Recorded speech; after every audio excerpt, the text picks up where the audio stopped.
惡魔、契約等概念混合，原本的靈性存在，逐漸被看作是佢變形的女巫、夜晚的化身。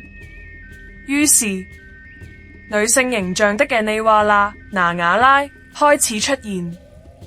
傳說中，她佢偷取孩子的呼吸，吸食他們的血液，或帶來疾病。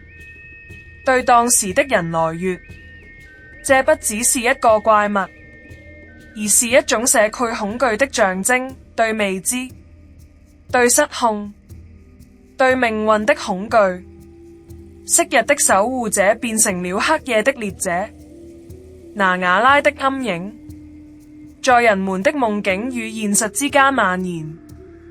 第4部分：科約亞坎的拿瓦拉。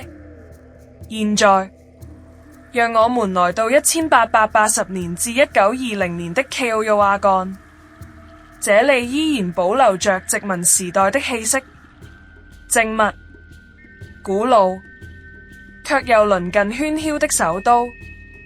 街巷中充滿記憶如時間的氣味，這是孕育痊癒的完美土壤。資料顯示，